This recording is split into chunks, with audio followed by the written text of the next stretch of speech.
Hello everyone, this is Fantasy Ask and welcome back to Vampire Clan in ClanGen, the Warrior Cats clan generator game. When we left off in the previous episode, we had a litter of two vampire kittens who are now 1 moon old and playing in the nursery. We had two sisters, one named Wolf Kid and one named Bloom Kid, both of whom are very, very adorable, and I cannot wait to take a closer look at them. But we are currently in Moon 39. It is now Greenleaf, so we are pretty much in the middle of like the warmer part of the year. But things weather-wise, yes, is looking good for the clan, but not so good in terms of the war that is still ongoing, and the timing is not so great because we have a ton of youngsters. Not only our 3 fledglings, but obviously the new kittens have been born. Hopefully everyone manages to get through this war unscathed. I am so surprised, tell you not, for how long Shivering Star is managing to last. Like, when is this cat gonna die? I mean, normally I don't exactly wish for the death of my leaders, but when is Shivering Star going to go? You know? He's a troublemaker that's been on like the seat of power for way too long. We need some more peaceful cats leading the clan. We need to go back to an age of peace, like please.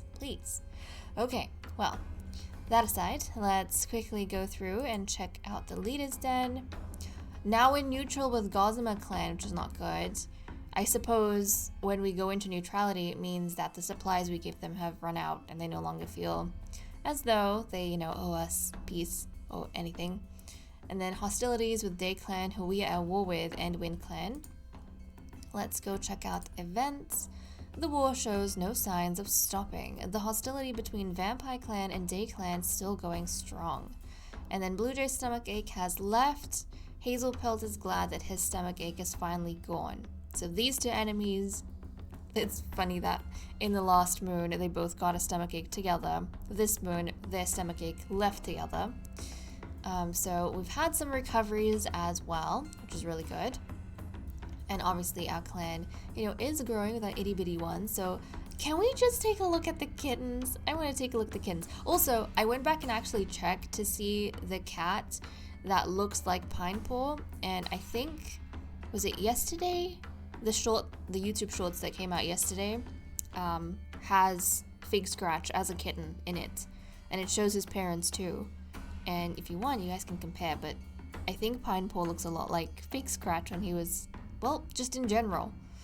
Looks a lot like Fig Scratch, his coloring and his patterning, but their eyes were different. I think Fig Scratch had silver eyes or gray eyes, something like that. Okay, well, the youngsters, the stars of the moment. Wolf Kit, look at her, she looks adorable, and she looks still, like, her coat looks different from when she was younger. I can see more of the brownish now. But when she was younger, she looked more gray, didn't she? But she is really adorable. She has retained her quiet personality and is an avid play fighter, so I suppose growing up in wartime hasn't really, hindered her in any way. If anything, it's made her even more excitable about fighting. And then we have her sister Bloom Kit, who looks brighter than when she was younger, when she was a newborn. She looks so pretty, she's sweet, retained that part of her, is constantly climbing, so she seems like a sweet troublemaker who maybe doesn't realize when she naive a little bit, doesn't realize when she gets herself into trouble. But I think out of the two, I'll have to say that my favorite is Bloom Kit, just because she looks so unique and so interesting, and it actually looks like there's like honey dripping on her fur. Doesn't it? It looks like she's got honey dripping from her tail downwards. Oh, it's so cute. She's so cute. But I don't think I've ever had a cat like Bloom Kit, so I'm actually very, very excited for her. Okay, well that's what we have for the youngsters. Let us check up on the medicine cat den.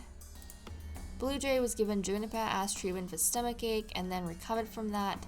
Light Song was given Juniper as treatment for recovering from birth. Hazel Pelt was given mallow as treatment for stomachache and then recovered from that. And then Hazel Pelt gathered oak leaves, elder leaves, and rosemary this moon. Nice.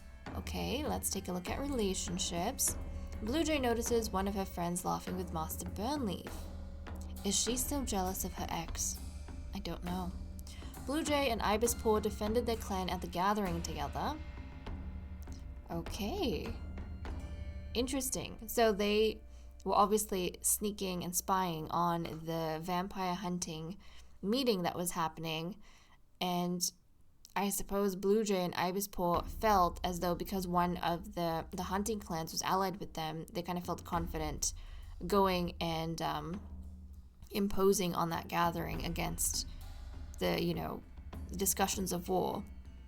But that might have actually been the straw that caused the allied Gosma clan to finally slip into neutrality, because yes, they take resources from the vampires, but that doesn't mean that they want to have a rift between themselves and the other hunting clans over the vampires. Master Burnleaf can't seem to get a straight answer from Pinepaw lately. Pinepaw, right, who is not being taught by Burnleaf. Burnleaf is mentoring the one that looks like him, Fawnpaw. Master Burnleaf thinks that Wolfkit is very creative.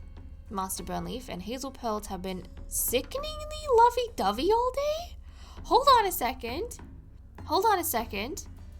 Hazel Pelt, who is involved and in love with Quiet Flight, and Master Burnleaf? I knew Burnleaf had a crush on Hazel Pelt, but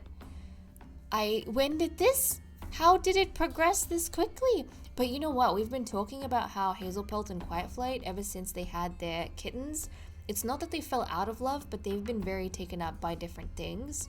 And like the romantic rituals they had in the past, it's no longer a thing. Maybe because of that, they've been growing a little bit apart, or maybe they've been spending time with other cats more. Oh no. Though Twilight Fade has been unhappy with Sunnytail, Twilight Fade helps him with something. Twilight Fade thinks about how Sunnytail is always reliable. Grandmaster Shivering Star is giving Blue Jay a task. Grandmaster Shivering Star's feelings are hurt by something Lightsong said, but Lightsong's apology is half-hearted. Grandmaster Shivering Star, can't imagine any cat other than Master Burnleaf as his mate? Burnleaf, what are you doing? What is Burnleaf doing? He's being lovey-dovey with Hazel Pelt. Apparently, he has turned Shivering Star around so much that Shivering Star now can't imagine anyone else as his mate. What is going on? I mean, Burnleaf isn't even loyal to Shivering Star, but Shivering Star has been getting along quite well with him and relying on him, obviously, to keep the clan going during the war. And Shivering Star, I don't think ever since his mate passed on, has gotten involved with any other cat. Burnleaf seems to be the first one. My goodness, okay. Lightsong is disappointed in Quiet Flight's lack of initiative. Let's see. Lightsong got a bunch of cats up for morning stretches, and they didn't like it. When discussing the future, Lightsong and Bloomkit discussed the policies they'd implement in a clan of their own.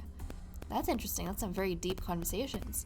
Quiet Flight noticed that her daughter and apprentice, her daughter and fledgling, Ibispaw, is falling behind in training and offered to help her catch up. Look at that! So she's being attentive to her daughter quite a bit. She noticed. Mother Quiet Flight noticed. And she's helping Ibispaw catch up to her brothers. Quiet Flight sees Ibispaw help a clanmate get unstuck from some brambles. Hazel Pelt swaps favorite prey with Sunnytail. Hazel Pelt thinks Wolfkit is very polite. Hazel Pelt makes a small sacrifice that benefits Owlfeather, his favorite daughter, which is cute. Owlfeather, Twilight Fade, and Burnleaf had a nice talk. Master Burnleaf had a nice talk while eating. Sunnytail has been a little kinder to Twilight Fade today. Grandmaster Shivering Star tells Pinepaw that he was worried for him.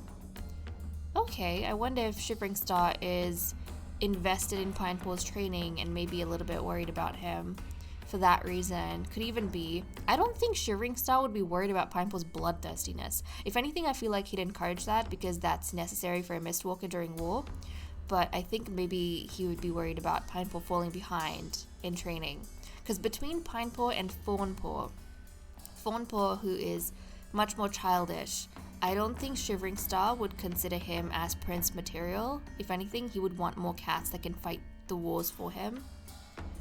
Lightsong helps Ibispaw hide from a clanmate.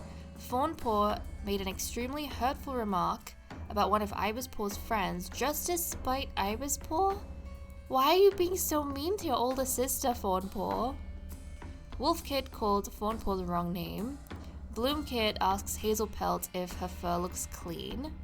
Okay, I kind of like the idea that Wolfkid noticed that Fawnpaw was being rude to his sister, and so Wolfkid deliberately called Fawnpaw the wrong name just to get at him because, you know, girls stick together. Okay, so that's all we have for the events. Let me cut the recording here and continue with the cat list. Okay, let's continue with the cat list. But before I talk about loyalties, just a quick note. If you guys are curious about Fig Scratch, the kitten I keep mentioning when I talk about Pinepaw, it's the short-titled Lyrestar and Grey Swipe kittens. So those were the parents of Fig Scratch. So if you go to YouTube Shorts on my channel and you find Lyrestar and Grey Swipe kittens, you'll find the one I'm talking about, the one that looks like Pinepaw, along with his two siblings. I think it was Crocus Fade, and there was Reed Daisy. He had two sisters. I think he was the middle child. But okay, loyalties. We have actually had some changes, which I was kind of surprised by. So guys, oh, and I forgot to make this change. But there we go. In terms of loyalties, there has been some changes. Master Burnleaf, Pinepaw, and Ibispoor are now loyal to Grandmaster Shivering Star, which I was very, very surprised by. Now, Burnleaf, we know that Burnleaf and Shivering Star have been getting along very, very well, to the point where Shivering Star apparently feels as though he can't imagine anyone else but Burnleaf as a mate, if he were to take another mate after the one that he had his kittens with.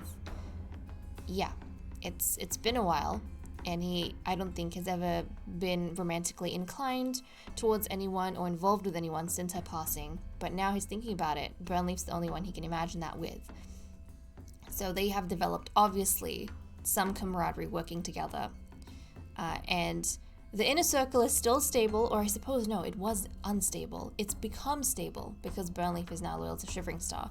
So excluding the leader, we have like 2 out of 3 cats in the inner circle who are loyal to him. The only one who's not loyal, and the cause of maybe slight instability, is Hazelpelt, our Nightstalker.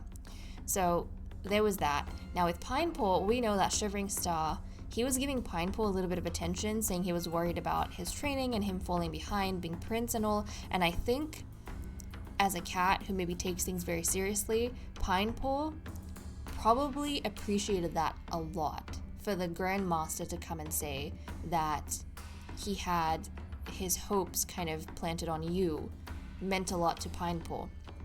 So he went ahead and became a loyalist to Shivering Star. Now, Ibispoor, who's been falling behind in training but trying to catch up, I think probably looks up to her older brother Pinepaw a little bit, and she's following his example and becoming loyal to Shivering Star as well. Maybe she wants to also be recognized by the Grandmaster.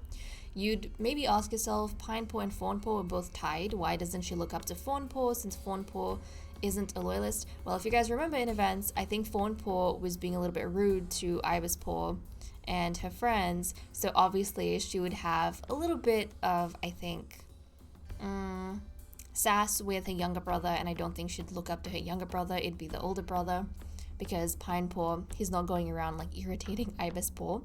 So that's kind of what we saw for changes with loyalties.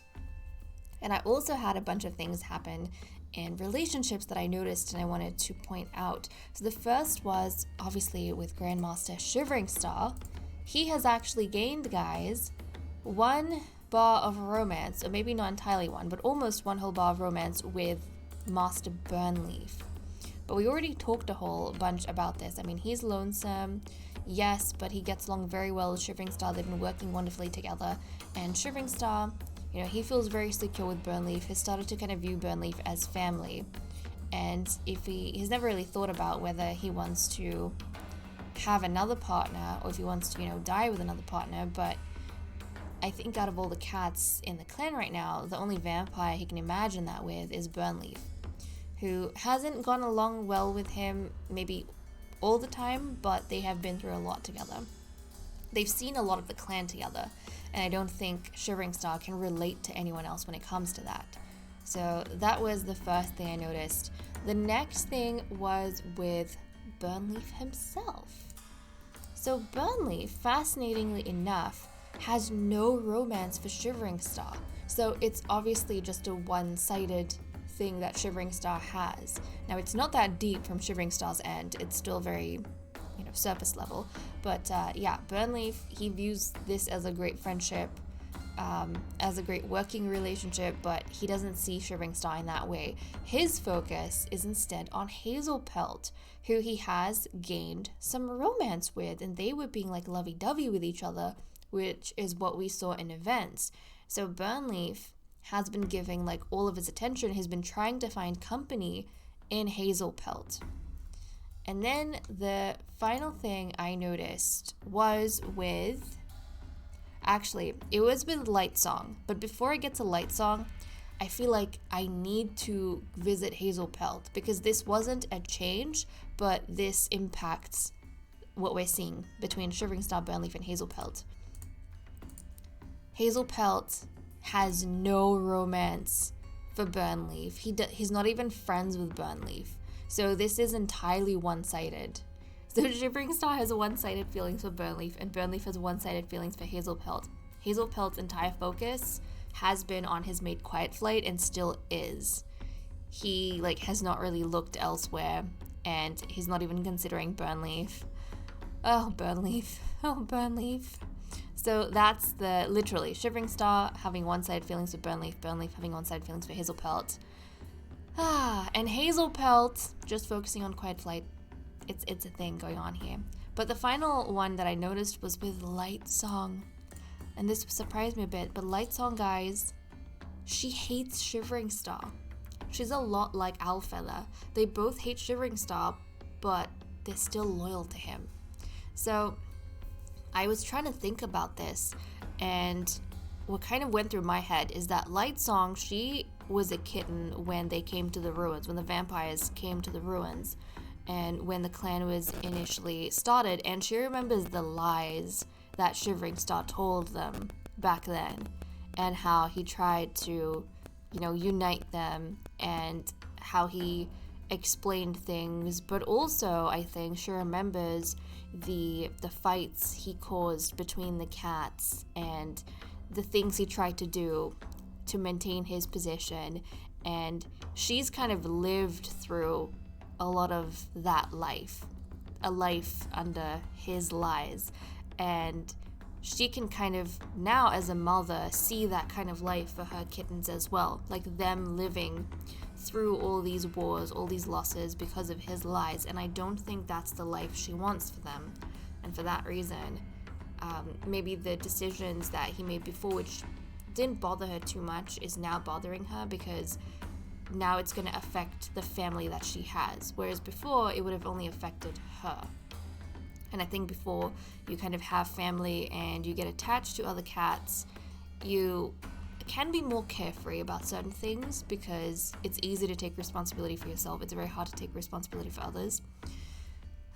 Okay, so that was the major thing that I noticed. That aside, we don't have anything else. Obviously, we don't have any whispering to do. So let's just see how everyone is doing for the day. Grandmaster Shivering Star is exhausted after a patrol. Master Burnleaf is feeling sassy today. Hazelpelt wonders about types of plants beyond the border. Twilight Fade can't seem to sit still. Blue Jay flirts with a clanmate and is surprised when she's rebuffed. I wonder if she was flirting with Quiet Flight. And I know that maybe there have been some feelings between the two of them that have been increasing over the last couple of moons, but I think it's unintentional. Quiet Flight, I feel like, is only romantically focused on her mate Hazelpelt, and it's the same for Hazelpelt. And then it's kind of funny that Burnleaf, Blue Jay's ex, is one-sidedly being all lovey-dovey to Hazelpelt, and he's not even noticing.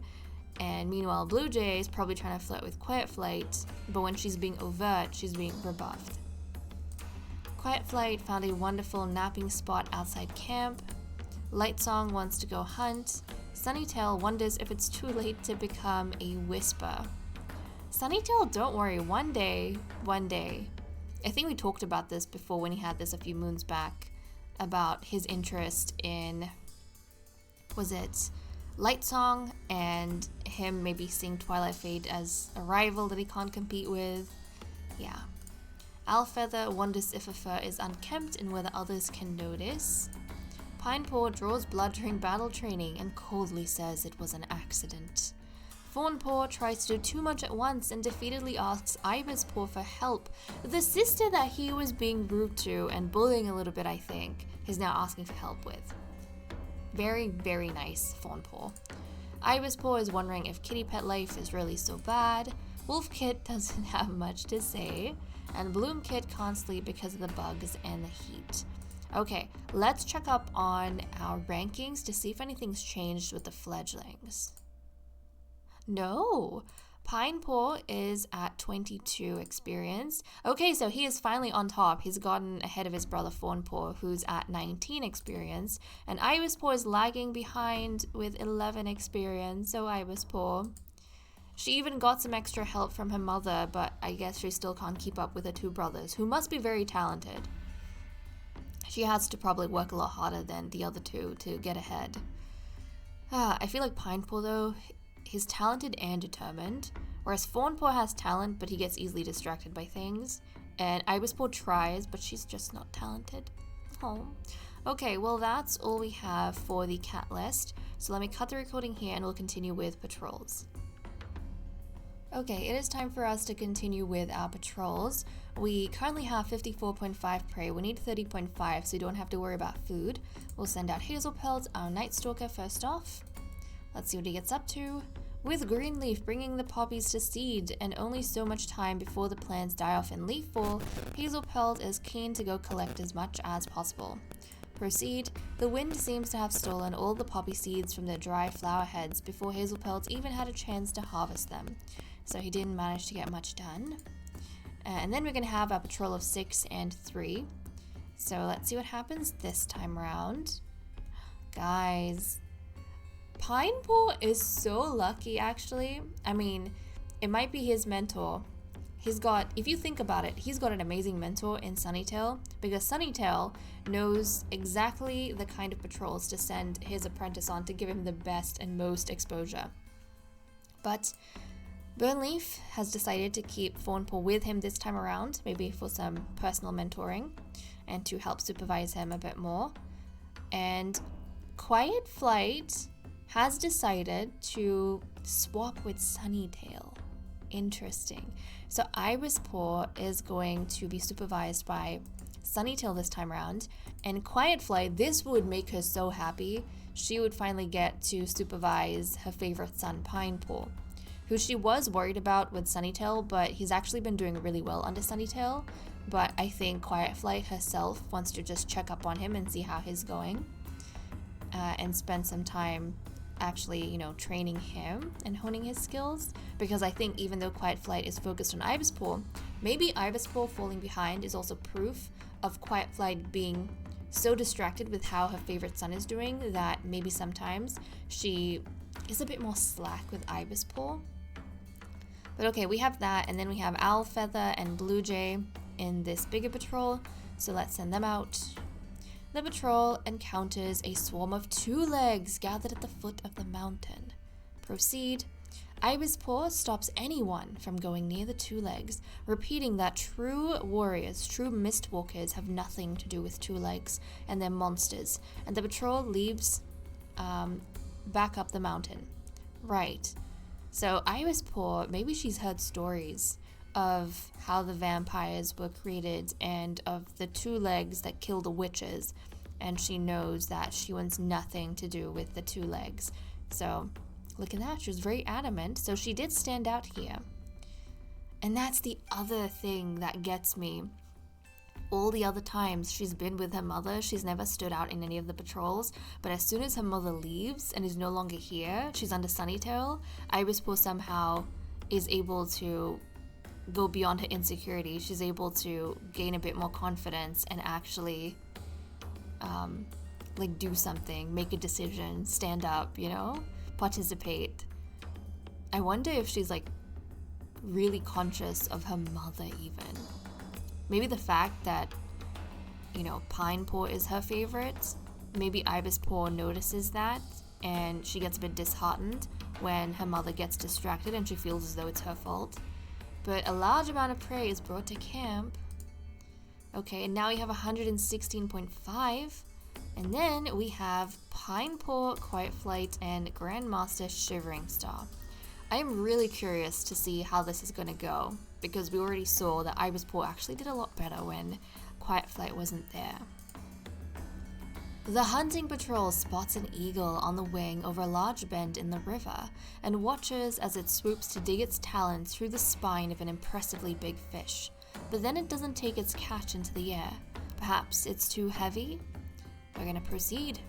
The patrol uses the eagle as a scout for their own hunt and eventually manage several smaller catches from the same riverbank that cumulatively are just as impressive as the eagle's massive catch.